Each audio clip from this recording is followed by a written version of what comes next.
TEDx. I am so happy to be here with this energy. My name is Lea Atallah. I didn't know that you're not supposed to put logos, so just ignore the logos. I have been working for the past 10 years with an American company that saves the lives of people. As a passion, I do career mentoring. I'm also passionate about crisis management and transformations. I am very bad at investing in startups, just in case you see it in bios. Some people think that I'm very competitive, which I am. And I'm here today to talk to you about some key turning points in my life. One of the key turning points was in November 2021, when I felt that I have to make a change in my personal growth and my professional life. So I decided to pursue an executive MBA at one of the most important schools worldwide. And while looking at the programs, I figured out that there's one program which is very exciting because it gives me the chance to go and travel the world, explore new people, but the average age was 37 years, while I was back that time only 28, and it cost around $80,000. But I didn't have the money. So I was wondering and battling between me and me, what should I do? So I went and I consulted my dad, because he's almost my best friend, what to do.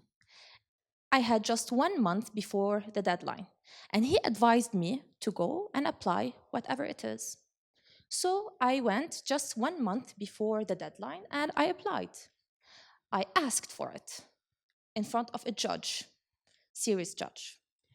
So what happened is that they questioned me, they challenged me, and during this month of waiting, I was full of stress, but believed that good things are meant to be. I started to believe that it was going to happen, no matter where from I am going to get the money, just if I don't harm anyone. Jan 2022, I received my acceptance. I am now the youngest candidate. And don't ask me how I'm able to pay for it until now, because I'm definitely not rich. But this is what I call the creation process. If we believe that you want something, we just have to go ask for it the right way. We have to believe that good things are meant to be for us without harming the others, and we'll just receive it. But honestly speaking, it's not because it's the number 5 program worldwide and it's very high in rank, or because I'm traveling the world. It's because of the people. The people I meet every time I travel, the people who are burnt out, the people who have problems in their lives, because they teach me something behind their eyes. They teach me something between the lines of their lives. No matter how rich we become, no matter what are the titles we will reach, there's something called humanity. Speaking of humanity, I had the same feeling last year, November 2022. Because I travel a lot, every time I come back home, meet my friends, meet my cousins, when they get to see me, they say, "Oh, you gained weight. Oh, you lost weight. Oh, your nose look big. Why did you do your hair like this?" And I wonder, why don't they ask, for example, did you enjoy your trip? How are you? You look nice. And I had this mega sensation all over again, which is, who am I? What do I want? What's next in my life? And you know what? I just am. I am not a director in my job. I am not a best friend. I am not a writer. I just am. Let me take you back to year 2006. I was just a teenager. I am raised in a military house. My dad is a retired general in the army. My mom is originally a lawyer. I have 2 sisters. And back then, we used to go to a very good school. And every time we go, we used to be very focused in studies because we are supposed to be a top-class student, right? So the thing is that I was a little bit chubbier than the other girls and very focused in studies. And back in 2006, unfortunately, there was not enough awareness about bullying. So what used to happen is that every time I go, friends used to call me back fat ass. And because I have a round face, my friends used to call me, oh, you have big fat cheeks, you need to do something about it, you have a big nose. And I wish I can remember all those words. But according to Harvard Business Studies, fortunately or unfortunately, I'm still thinking about it, 20% of the population is much more emotional than the other people.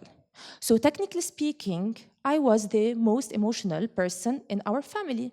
So I used to be more emotional for those words. Maybe my sisters wouldn't be that emotional. So I want you to think about it in your families around you. Someone would be emotional to those bullied words. So what used to happen is that I went to school.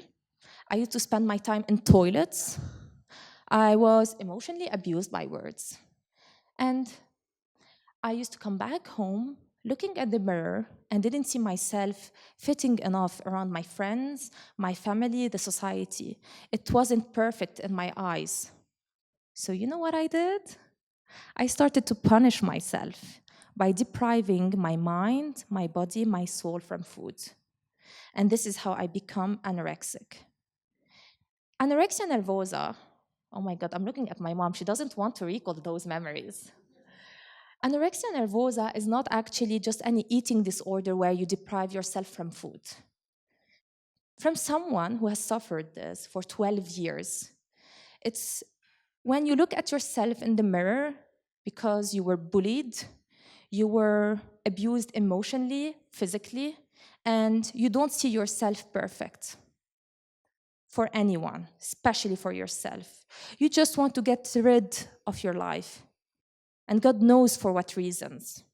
12 years. I was diagnosed with anorexia nervosa, bulimia, clinical depression, carrying a bag full of medications.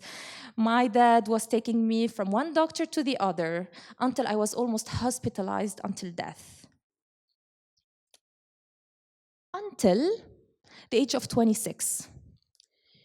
I met a clinical professional by chance who told me there's nothing wrong about you. And at the same time, I looked at the billboard of Beirut Marathon Association. They had a 10 kilometers race for women. And I thought, why wouldn't want I running those 10 kilometers for every woman suffering from a physical abuse and emotional abuse, for every student suffering from bullying, for every person suffering from any type of disorder, for every employee suffering from bullying at their company? I ran the 10 kilometers. But you know what? 1 year later, 27 October 2020, it was my 1 year celebration from cutting off all the medications, not just that, but running and winning a podium rank after having ran the 42 kilometers marathon.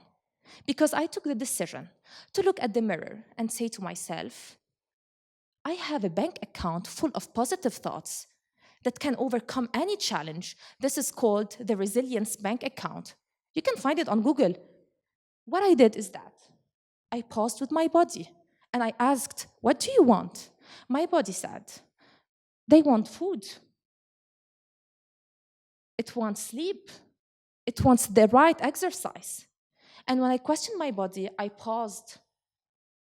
I started to think, what does your mind and your heart want? And when I questioned my mind and my heart, it all made sense. I started to appreciating myself, to seeing myself perfect the way I am. I didn't have to change anything for anyone. Why do I have to suffer for people who don't appreciate me the way I am? And this is how I started to connect with people more and more. I made friends who made me reach the final. I connected more with my family, much more. They are now my #1 best friends. And I am at the top level of my career at the age of 30. I wrote a book. I published it on Amazon just because I believed in myself. Most of all, I started to connect with the universe. I meditate every morning just to thank the universe for it. But most of all is that I started to fight for life, not against life.